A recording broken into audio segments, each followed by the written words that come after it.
अंकशास्त्रामध्ये अंक हे प्रत्येक व्यक्तीच्या जीवनात महत्वाचा रोल करत असतो. तर त्या अंकशास्त्रामध्ये आज आपण 3च अंकांची ओळख करून घेऊया थोडक्यामध्ये, कारण वेळ कमी आहे आपल्याकडे. त्यामध्ये पहिला अंक म्हणजे जन्मांक, की जो व्यक्तीला प्रत्येकाला गरजेचा असतो. प्रत्येक व्यक्तीची जन्मतारीख म्हणजे जी ओरिजिनल जन्मतारीख असते त्या जन्मतारखेची बेरीज त्याला आपण जन्मांक म्हणतो, कुणी मूलांक म्हणतं, कुणी भाग्यांक म्हणतं. आपण थोडस त्याला जन्मांक असं म्हणूया. त्यानंतर पूर्णांक, पूर्णांक म्हणजे संपूर्ण जन्मतारीख म्हणजे तारीख, परत महिना आणि वर्ष या सगळ्यांची बेरीज म्हणजे पूर्णांक. मग ह्या पूर्णांक म्हणजे पूर्णांक, जन्मांक, त्यानंतर तिसरा आपण विचार करतोय तो नामांक. नामांक म्हणजे त्या व्यक्तीचं वापरामधलं जे काही नाव असतं त्या नावाची इंग्लिश मध्ये स्पेलिंग घेऊन त्या स्पेलिंगला प्रत्येक एका एका स्पेलिंगला एक अंक दिलेला आहे. तो अंक त्याचं नेतृत्व करतो. तर त्या अंकांची बेरीज म्हणजे स्पेलिंगांना लाभलेले अंक, त्या अंकांची बेरीज म्हणजे नामांक. या 3 अंक जर आपल्या जीवनात प्रत्येक ठिकाणी ऑपरेट केले व्यक्तीनं तर त्याला त्याचं योग्य आणि चांगलं समाधान मिळू शकतं, त्याच्या जीवनात आनंद येऊ शकतो असं मला वाटतं. आता त्या जन्मांक आणि पूर्णांक ह्या गोष्टी आपल्याला समजल्या, सोप्या आहेत. पण नामांक काढताना आपल्याला थोडस विषय जरा जास्त महत्वाचा आहे. नामांक काढताना प्रत्येक अक्षराला असलेली अंक हे आधी पहिले लक्षात घेतले पाहिजेत. आता खरं तर मी लिहून तुम्हाला शक्य नाहीये, मी सांगतो तेच ऐका. एक अंक आपण जर पकडला तर एक अंकामध्ये त्या अंकासाठी येणारी स्पेलिंग AIJQY हे अंक त्याचं नेतृत्व करतात. एकचं नेतृत्व म्हणजे आपलं तो अंक त्या अक्षरांचं नेतृत्व करतो, स्पेलिंगांचं नेतृत्व करतो. एक म्हणजे सूर्याचा अंक मानतो आपण. त्यानंतर 2 अंक चंद्राचा आहे, त्याच्यात अक्षर येतात BKR. त्यानंतर तिसरा अंक आहे तो गुरुचा आहे, तर त्यामध्ये येतात CGLS अशी अक्षर येतात. त्यानंतर 4 अंक हा राहूचा आहे, त्यामध्ये DMT अशी अक्षर येतात. 5वा अंक आहे बुधाचा, त्यामध्ये EHNX अशी अक्षर येतात. त्यानंतर 6वा अंक आहे शुक्राचा, त्यामध्ये UVW अशी अक्षर येतात. त्यानंतर 7वा अंक आहे केतूचा, त्याच्यामध्ये O आणि Z ही अक्षर येतात. 8वा अंक आहे शनीचा, त्या शनीमध्ये P आणि F ह्या अक्षरांचा समावेश होतो. आता 9 अंक जो आहे, 9चा अंक आपण न्यूमरोलॉजी मध्ये वापरतो, अंकशास्त्रात वापरतो. तर 9 अंक हा नेतृत्व करतो मंगळाचं, पण त्याला अक्षर कुठलं नाहीये. त्यानंतर आता काही हे साधारण लक्षात आल्यानंतर आपण ती बेरीज कशी करायची ह्याचं आपण उदाहरण एक 3-4 उदाहरणं घेऊया. त्यामध्ये पहिलं नाव मी माझं घेतो. तर माझ्या नावाचं स्पेलिंग आहे NILESH.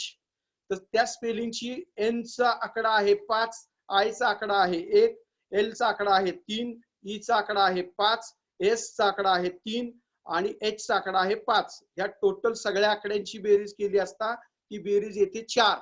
म्हणजे माझा नामांक झाला 4. त्यानंतर माझी जन्मतारीख आहे 28. 28 म्हणजे 8 आणि 2. 8 आणि 2 ची बेरीज येते 10. 10 म्हणजे 1. म्हणजे माझा जन्मांक आहे 1. त्यानंतर माझी जन्मतारीख पूर्ण जी आहे ती 28/10/1973. त्याची सगळ्याची बेरीज केली तर 4. 4 सगळ्याची बेरीज केल्यावर 4 म्हणजे माझा पूर्णांक झाला 4.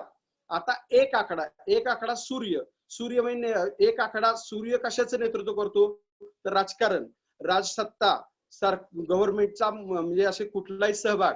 आता गेले 25 वर्ष मला आनंद वाटेल, त्याचा अभिमान वाटेल सांगताना, मी गेले 25 वर्षे एका राजकीय पक्षाचा महाराष्ट्राचा अध्यक्ष म्हणून मी काम केलं. ती संधी मला मिळाली. अनेक वेळेला अनेक ठिकाणी अध्यक्ष म्हणजे नेतृत्व करण्याची संधी मला मिळाली.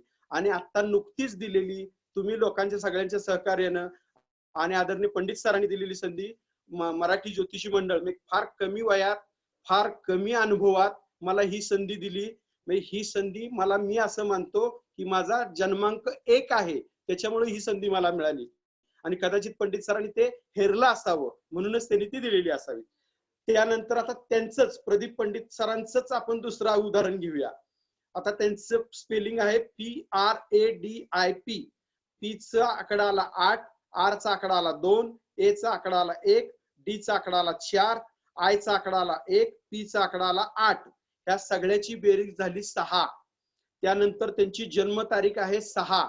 म्हणजे परत त्यांचा जन्मांक आला 6, परत त्यांची पूर्ण जन्मतारीख आहे 6/7/1955, म्हणजे त्यांची पूर्णांकाची बेरीज पण 6. मग तुम्ही बघत असाल आपण आता सगळेजण जे आहोत त्या सगळ्यात मला वाटते ज्येष्ठ ते असावेत, पण तरी सुद्धा पंडित सर हे सगळ्यात म्हणजे आम्हाला सुद्धा लाजवत आहेत. सगळ्यापेक्षा अजूनही मै जवान होऊ या भूमिकेत ते वावरतायत.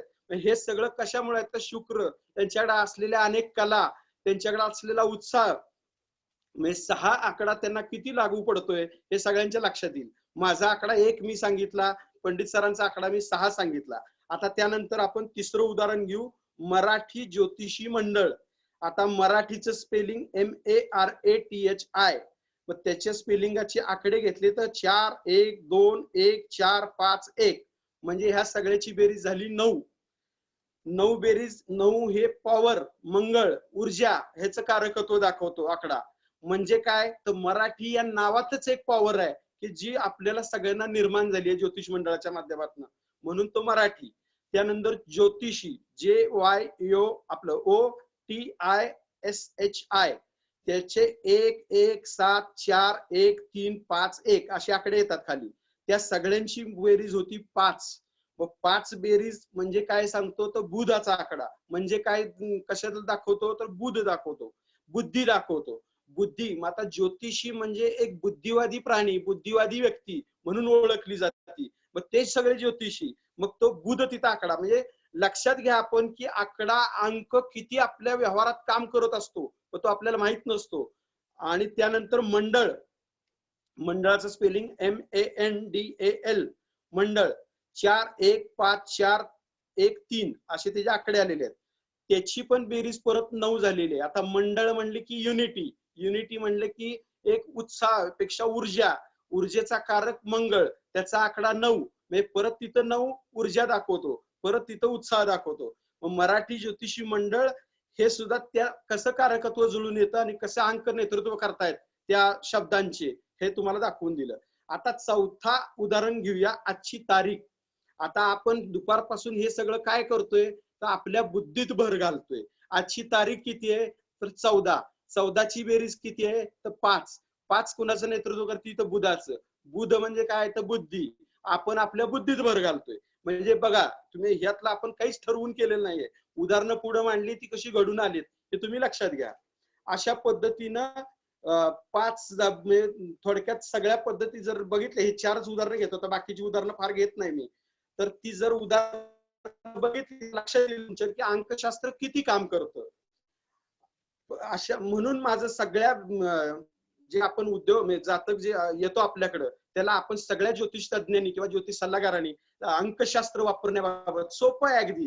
त्याला त्याच्यावर त्याला सांगायचंय उद्यापासून सकाळी उठायचंय, ह्या टायमिंगला बेरीज लाव, 6 वाजता उठतो तुझं बाबा काय तुझं समजा एक 10 म्हणजे आपलं तुझा शुभांक 1 आहे तर 1 म्हणजे 10, मग 10 1 म्हणजे 6 वाजून 4 मिनिटांना उठ, 6 वाजून 40 मिनिटांना उठ, तुझ्या दिवसाची सुरुवात चांगली कर. त्यानंतर आपण त्याचं एखादं चांगलं काम करायचंय, त्याला एखादी चांगली सुरुवात करायची आहे तर त्याला त्याचा शुभांक वापर म्हणून सांगावं. त्याच नंतर जेव्हा आपण एखादं काम नवीन एखाद्या भेटायला जाणार असतो, एखादं आपल्याला काम करून घ्यायचं एखाद्या व्यक्तीकडनं, तर त्याच्या रूम मध्ये जाताना त्याच्या केबिन मध्ये जाताना आपण तो अंक आपला वापरला तर नक्कीच आपल्याला पॉझिटिव्ह रिझल्ट येऊ शकतो.